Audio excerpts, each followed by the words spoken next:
We are standing in front of the greenhouses at Friðheimar that is producing 40% of the tomatoes here in Iceland and using green energy and geothermal. For sure, they're using geothermal heat and geothermal electricity to produce it. And this is one of my favorite places on the globe. And today we're going to meet the amazing people behind it.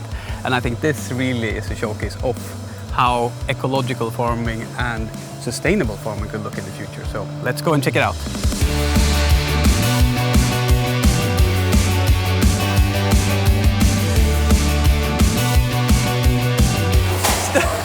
Stop, Kristina!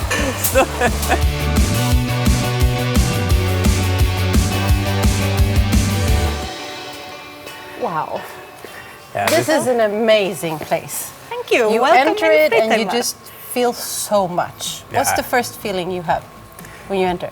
Well, you know, calm. I think it's so much good feng shui in here. I would like to have my office In here? Yeah, in here. That would be maybe that's the next business idea. For me, it's future. Yeah. For you? For me, it's future innovation and the people. Yeah. Yes. My name is Eva. I have been working in this company with Knut and Helena for 14 years, and nowadays I'm the greenhouse director. The best part is the feeling of being a part of a family with a lot of new ideas, that it's never stopping and always going forward, and of course the plants. Very excited to finally have you, Knut, at the table talking to us. How are you doing today? Yeah, very fine and really welcome. Thank you. This facility, amazing. Yeah. This is our oldest greenhouse, which was built 1976. Yeah. And for 1.5 years ago, we changed it into a wine bar and a bistro. It's a really nice place. It's a fantastic place. But what is the greenhouse visit? Greenhouse of tomatoes without tasting tomatoes. These are our tomatoes, which you can see growing. Sure, that's all for you. These tomatoes are growing here all around you. So I would like to maybe explain you a little bit how is that possible to grow this tasty tomatoes in Iceland. Because Iceland, it's usually not very connecting well in your heads, like with tomatoes. No, you don't think about tomatoes when you come to Iceland. No. So thanks to our natural resources, first of all the hot water and the cold water, we are able to run this operation all year round. And actually right now we are a little bit over 1 hectare of tomato greenhouses and almost 4,000 square meters of strawberry greenhouses also in Iceland. And we could build it here in our little village Reykholt because we have the hot springs just 200 meters away from here. So we're standing here on the hill overlooking Friðheimar and the small town of Reykholt.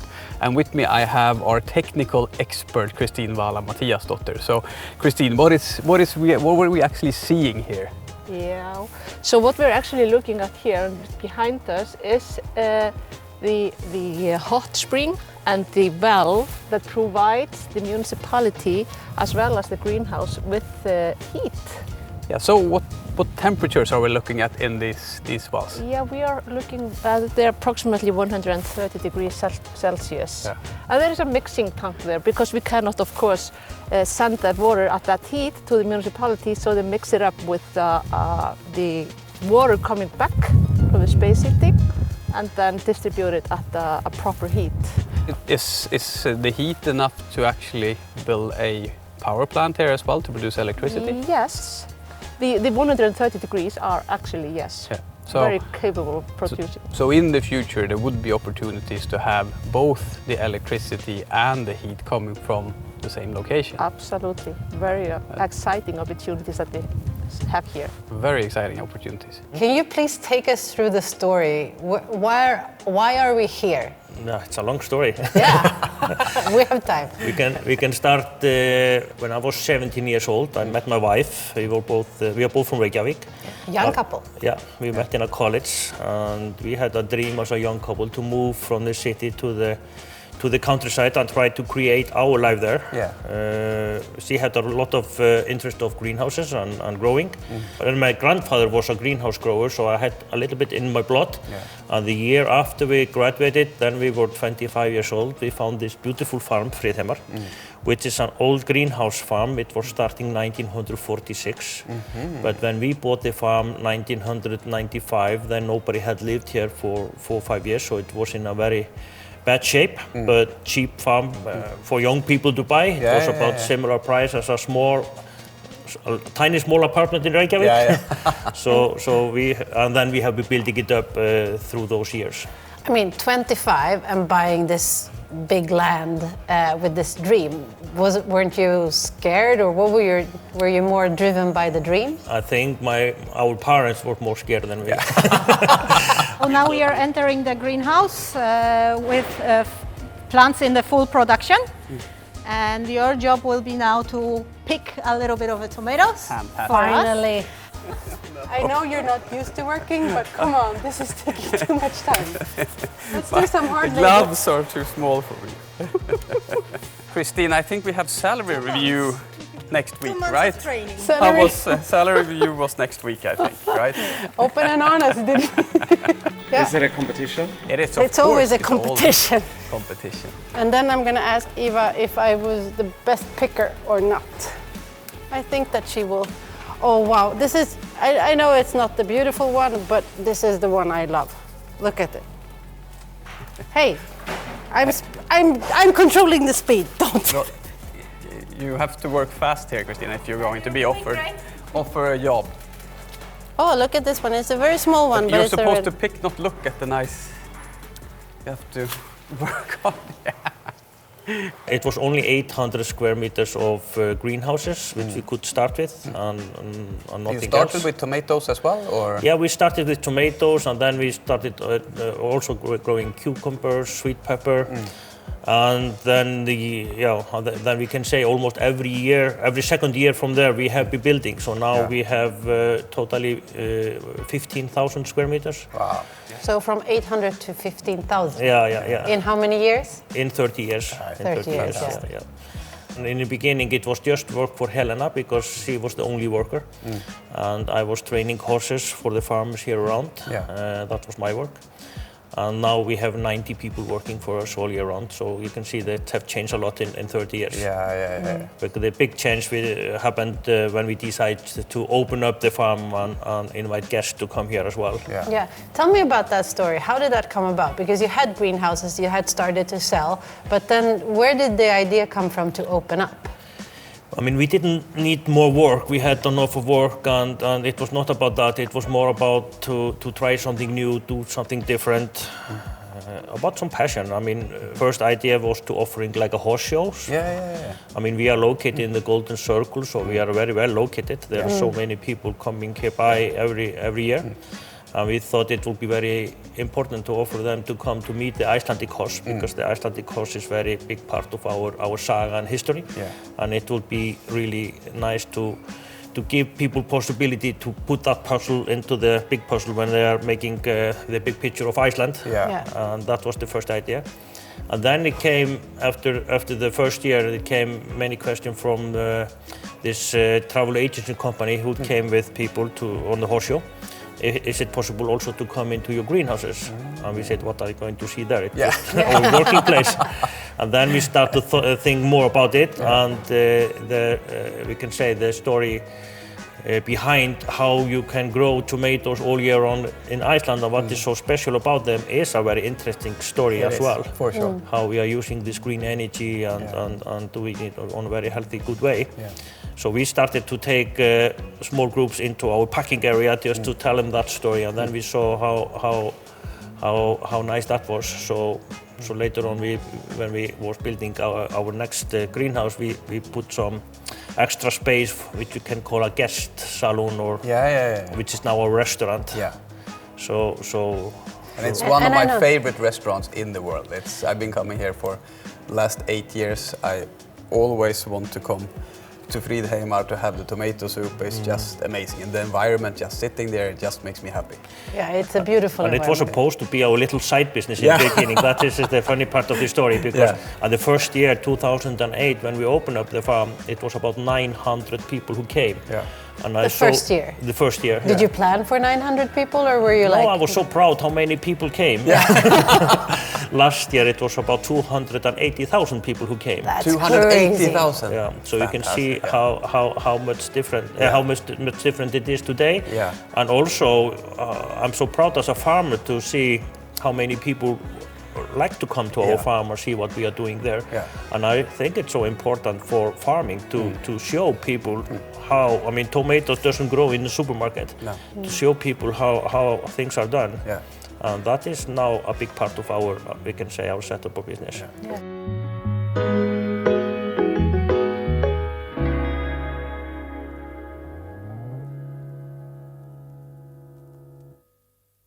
Can you imagine that there are so many people that don't know about this?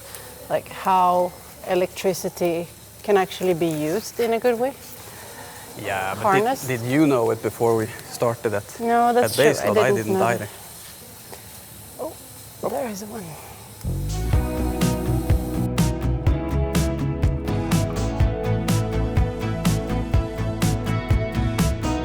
So we built a professional packing hall.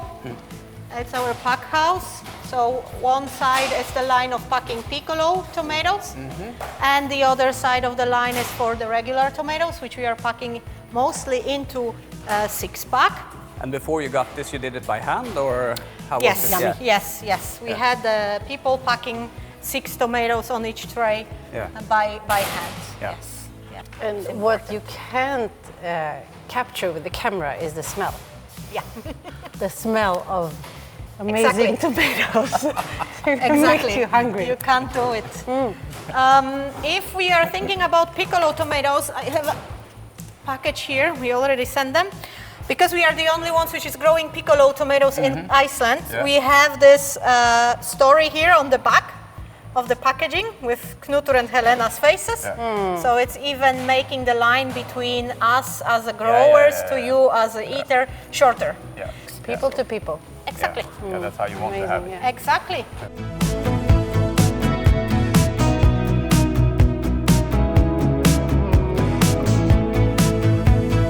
Oh yeah, here is the ready product. Henrika, she's our packing manager, so she knows exactly where what is where. So this is our piccolo product. I wanted to deep dive in the leadership style because Eva was telling me this story that you live just next to the house, and Eva is one of the employees that we've met, and she said you could easily just take a short walk, 2-3 minutes, and go into the office directly and do the work you need. But every morning what you do is that you go around and you start from one side and you make sure you meet all the people before you actually go up to the story. I think this is an excellent example of leadership, and I want to deep dive into what has been your leadership style to cultivate this multicultural, amazing team that you have. The big thing is that we look at our staff as a heart of the company, and if you don't take good care of your heart, the health will not be so good. So we really like to think about it like that. You mentioned that I take a longer walk to my office. That is just because I really like to be in person with all my people. I more like to be working on the floor or sitting in my office. I can say the office job is my boring job, but it is important as well. But I more like to be with my staff or my guests. I think it's very important to be around or be a part of it. I don't like people to be working for me. I like them to be working with me. And I think that is very, very, very important. We also like to be, the second thing would be to be professional, to teach everybody to be professional, and also that everybody are looking into that direction. Doesn't matter if we are growing tomatoes, training horses, hosting our guests, cooking the food, serving them. We like it to do it in a professional way. And I think the third would be trust, because trust is a key word if you're going to build up a good team. We are working so much as a team, in a teamwork, And if the trust is not there, you cannot have a good team. Trust is something which we need to earn. We cannot ask people to trust you. They have to feel that they can trust you. And this is something which we also work a lot with our managers to have that kind of leadership that to be a good role model. That is also something which is really important, both for us as owners and also for our manager to be. So we have think a lot about that, and then it comes. What are you doing now? I'm picking tomatoes. What are you doing?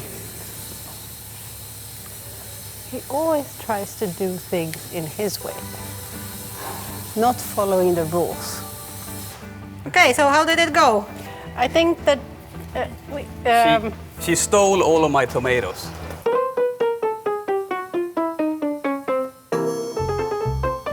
Okay, And so these ones are yours. These ones are mine. And these ones are yours. Which Yeah. one is which one? this one's mine and that's yours. No, I would say that most of these ones are. Would you buy it in the shop?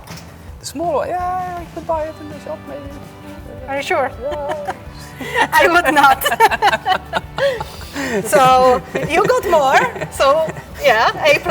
A+. But you got better. So A+. So, Quality. Okay, but yeah. we got A+ both of them. So we are putting the tomatoes over there. Yeah. Then they go all the way up there. And then they are packing 6 tomatoes on the tray. So one of you will be here, making it looking beautiful, because when they are dropping like that. So you are making them beautiful here. I can make them beautiful. No, that's my Exactly. And then the other one is standing over there, making quality control of them again, making them beautiful. You can do that. So when they go to the machine here, this is almost the final product. Then it goes to this machine over there. And then I guess Kiko will be at the very end over there making the final product quality control and putting them on the pallet. Yeah, don't screw up Okay. now, Kristina. We don't. Usually we are packing 30 packaging per minute. Yeah. And then we can make a shot of that If we also do when 3 per actually minute, we'll be people happy. are working on that. But we will make it much slower for Yeah, you, yeah, so thank you you. can have a better shots and everything. No, but I think that if Kristina does her job in a high quality way, my job will be much easier. But I don't expect that, so I'm prepared for everything. Just a regular day, you know. I check everything for quality. He approves in the end. It's the same, you know. Excellent. Yeah, I'll do it. Ooh! Yeah, I think it looks quite good. This one. Done. Stop, Kristina! It goes too fast. Kristina, you have to slow down! Shit. Now you're getting the hang of it. Shit.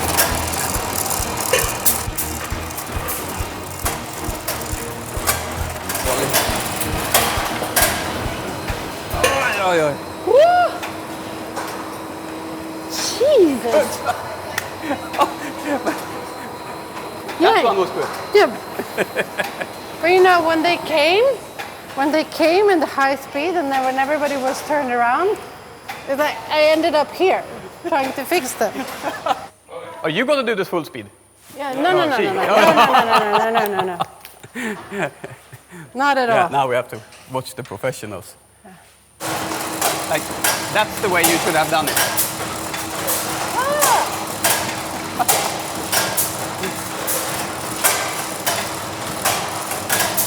We're really not good at this. No. Okay, how was the difference? Huge. She did a very good job passing it over to you. So your job was much easier with her, such a high quality worker in the first station. Yeah, because think. I thought that I had to do all the work because I was turning them and counting them so that you should have as little as possible. But here you have actually distribution of, she was counting and turning in the middle and then Let's you just continue say to there's room for improvement. Yes. Yes. But anyway, the counting failed somewhere. Yes. 1, 2, 3, 4, 5. And I think, you know, when when you hear the whole story, you know, how you use the heat from the geothermal wells, how you have the green electricity, you come into the greenhouses, you speak with the workers, how good they have it, and then seeing how you grow the tomatoes in a very sustainable way with all the water, like the whole story, it's almost too good to be true. And we were discussing it yesterday, like this is how, you know, you would like every farm to be using, and this is the future, right? This is you're setting a very good example on a global stage for how you can grow crops in a, you know, completely green and sustainable way. Yeah, and also because we are an island of that north, there's not so many bugs we have to fight with, so we don't use any pesticides. No, exactly. Only biological pest control, the good fly against the bad flies. Yeah. And then in the greenhouses we can also use the new technique to have the best climate, the best way of watering for the plant. Yeah. So we can really make a perfect day for the plant every day of the year. Yeah. And then they will give us the best quality of fruits. So let's move into some quick questions. See here.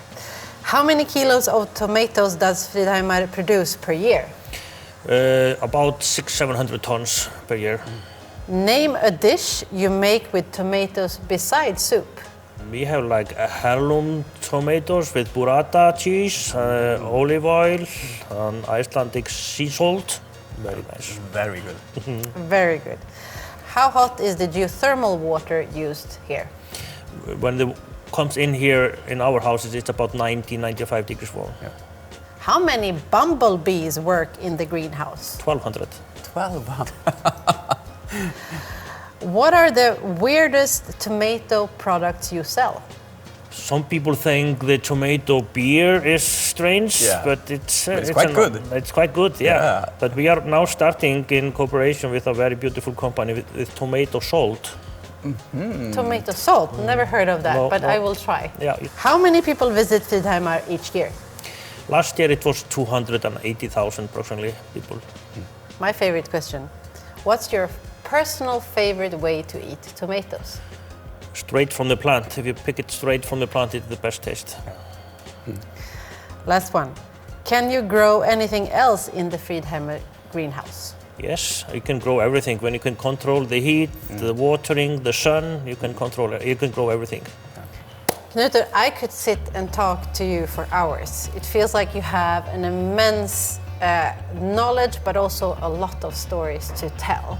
I really hope that many people listen and see this and share this so that we can actually tell the story about what's going on here, because it's really about you doing something not only for yourself, but actually giving back to the country, to the community, and to the people you're actually working with. So it's been a privilege to learn and to see and to be a part of this. So thank you very much. Very welcome. Nice to meet you here both. And thank you for your talk. And I think that we're both looking forward to coming back, or what do you say? Yeah, I love this place and I think it's amazing what you have built, and I try to come here every time on Iceland, and I would recommend everyone else to do that as well. Yeah, and hopefully also in the future we will continue to build this amazing ecosystem. Well, thank you for your warm words.